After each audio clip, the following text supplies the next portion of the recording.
আজকে না আমরেলা কাটিংয়ের ফ্রক বানিয়েছি, দেখুন কতটা সুন্দর হয়েছে।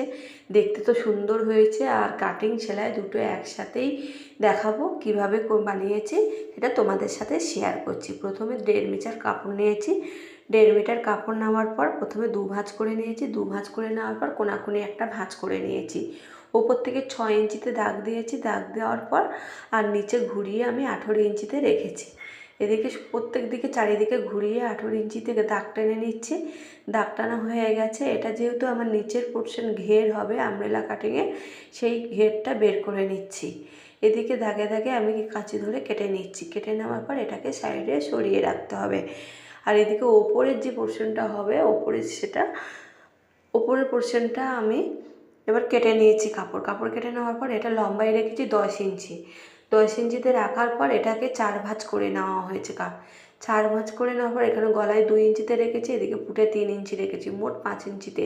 আর এদিকে তেসরাভাবে 5-এ ঘুরিয়ে নিয়েছি। আর এদিকে একটা দাগ টেনে নেওয়া হয়েছে, বগলের ওটা পোর্শনটা বেরিয়ে যাবে, এদিকে গোলাটা বেরিয়ে যাবে। এটা হচ্ছে বগলের মানে পোর্শনটা বেরিয়ে গেছে। এদিকে 8 ইঞ্চি রেখেছি ছাতি, শেষ তো রেখেছি 7-এ, আর কোমর রেখেছি 8-এ। এটাকে সমান করে মানে স্কেল ধরে কেটে নিতে হবে। কেটে নেওয়ার পর স্কেল দিয়ে দাগ টেনে নেওয়ার পর কাঁচি ধরে কেটে নেওয়া হচ্ছে। কেটে নেওয়ার পর এদিকে দেখুন গলার যে এটা আছে, গলাটা কেটে নিচ্ছি গোলভাবে। দুটো সমান রেখেছি, এদিকে 5 ওদিকে 5 রেখেছি, মানে দুদিকে একই রকম রাখার পর এদিকে পিছনের পাটটা আমি এদিকে সরিয়ে দিয়েছি আর সামনের পাটটা রেখে দিয়েছি। দেখুন এদিকে হাতাটা কাটবো। হাতা কাটাতে এই যে ছোটো ছোটো টুকরো হয়ে গেছে, যেহেতু হাতাটা আমি কেটে নিয়েছি 10 ইঞ্চিতে। 10 ইঞ্চিতে নেওয়ার পর এখানে একটা দাগ টেনে নিয়েছি, আর এদিকে একটা দাগ দিয়েছি 3 ইঞ্চি রেখে দাগ দিয়ে দিচ্ছি। এটা তেজরাভাবে কেটে নিলে আমার হাতা কাটা রেডি হয়ে যাবে। আর মোহরি রেখেছি 5 ইঞ্চি। এদিকে দেখুন সমস্ত করে দাগ টেনে নিয়েছি। দাগ টেনে নেওয়ার পর এটা যেমনভাবে করছি ঠিক এইভাবে কেটে নিলে একদম সুন্দরভাবে ফ্রকটা বানানো শিখতে পারবেন। আর এদিকে যেহেতু টুকরো কাপড় দিয়ে করেছি, এটা ভাগে ভাগে এটা উপর থেকে তালপাট কেটে দিতে হবে। একদিকে বেশি রাখতে হবে আর একদিকে একটু কমিয়ে দিতে হবে। এদিকে আমার হাতা কাটা রেডি হয়ে গেছে। হাতাটা সরিয়ে রাখছি। এবার ফেলে দেখাচ্ছি যে দেখুন প্রথমে ওপরে পোর্শনটা কেটে নিয়েছি, দেখুন এবার নিচের পোর্শনটা এটা, আর এদিকে হাতাটা। এবার এদিকে হাতাটা কীভাবে করছি, এবার আমি সেলাই করে দেখাবো কিভাবে সেলাই করতে হয়।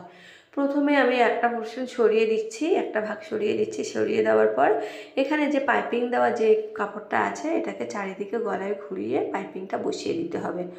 বসিয়ে দেওয়ার পর এইভাবে কাঁচি ধরে এবারে একটু একটু করে কেটে দিতে হবে। কেটে না দিলে এটা বসবে না। কাঁচি ধরে এইভাবে কেটে দিতে হবে। কেটে দেওয়ার পর এখন সব জায়গায় এরভাবে কেটে দিলে ভালো হয়, খুব ভালো বসে যাবে। এইভাবে মুড়িয়ে একটা সেলাই দিয়ে দিলে আমার রেডি হয়ে যাবে সামনের পাইপিং বসানো। এবার পিছনের পাটটাও সেম এইভাবেই বসিয়ে নিতে হবে। পাইপিং বসিয়ে নেওয়ার পর ওইভাবে মানে সামনের পাটটা যেইভাবে বসিয়েছি একদম সেম ওইভাবে বসিয়ে নিলে রেডি হয়ে যাবে। দুটো পাট আমার রেডি হয়ে গেছে। এবারকে এটাকে কাঁধে কাঁধে আমি জয়েন করে নেব। একটা পাট রেখেছি সামনের পাট, এবার পিছনের পাটটা উল্টো দিকে দিয়েছি, দিয়ে কাঁধে কাঁধে জয়েন করে নিতে হবে। দুটো কাঁধ জয়েন করে নেওয়া হয়ে গেছে। এবার হাতাটা দেখুন বন্ধুরা, এবার হাতাটার পাইপিং বসিয়ে নিতে হবে। বসিয়ে নেওয়ার পর সেম একইভাবে পাইপিং দুটো হাতাতে বসিয়ে নিতে হবে। বসিয়ে নেওয়ার পর মুড়িয়ে সেলাই করে দিতে হবে। এরকমই যখন হবে এরকম ফোল্ড করে সেলাই করে নিতে হবে। আর একটা হাতা সেলাই করে নিয়েছি, সেটা আপনাদেরকে দেখিয়ে নিচ্ছি। আর এবার হাতাটা ওপর থেকে একটু করে কুচি দিতে হবে। 4-5টা এইভাবে কুচি দিয়ে নিলে এবার হাতার ওপর দিকটা একটু পপ মতন হবে, খুব সুন্দর দেখতে লাগে এটা। এরকম কুচি দিয়ে সেলাই করে দিতে হবে। সেলাই করে নেওয়ার পর দেখুন কতটা সুন্দর হয়েছে। এটা উল্টো দিক থেকে একদম বসিয়ে দিতে হবে। এইভাবে সমান করে সেলাই করে দিতে হবে। সেলাই করে দিলে হাতাটা বসে যাবে। ঠিক এদিকে সেম একইভাবে সেলাই করে দিতে হবে। সেলাই করে দেওয়ার পর দেখুন কতটা সুন্দর হয়েছে হাতা লাগানোর পর। এদিকে আমি একটা পোর্শন সেলাই করে নেব। আর একদিকে আমি একটা জিনিস বলতে ভুলে গেছিলাম, কোমরের কাছে না একটা পাইপিংয়ের একটা ডোরা কাটা একটা বসিয়ে দিলে খুব সুন্দর দেখতে লাগে। এটা আমি পরে বসিয়েছি, এটা সেলাইয়ের সময় আমি বসাইনি। আর ওটা আপনারা আগেই বসিয়ে নিলে খুব ভালো হয়। হ্যাঁ, এটা একদিক থেকে সেলাই করে নিচ্ছি। সেলাই করে নেওয়ার পর এবার একদিকে ফাঁকা রেখে দিচ্ছি, যেহেতু একদিক থেকে সেলাই ধরলে এবার যে কোমরের যেটা মানে আমব্রেলা স্কার্ট মানে কেটে রেখেছিলাম, সেটা কোমরের সেলাইটা আমি চারিদিকে ঘুরিয়ে করে নেব। এবার সেলাই করা হয়ে গেছে। এবার দেখুন কতটা সুন্দর হয়ে গেছে, খুব সুন্দর দেখতে হয়েছে। আমব্রেলা খুব সহজে হয়ে গেছে। এবার এইদিকে দাগে দাগে সেলাই করে দিলে আমার আমব্রেলা ফ্রক রেডি হয়ে যাবে। আর নিচের দিকে একটু মুড়িয়ে সেলাই করে দিতে হবে। আর এদিকে উল্টিয়ে দেখাচ্ছি, দেখুন কতটা সুন্দর হয়েছে বন্ধুরা।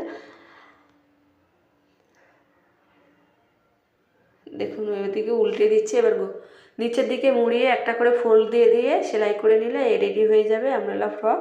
আর এদিকে আমি প্রথমেই বলেছিলাম আমি ওটা কোমরের দিকে যে পাইপিং দেওয়া ওটা লাগাতে ভুলে গেছিলাম, ওটা আমি লাগিয়ে পরে দিয়েছি।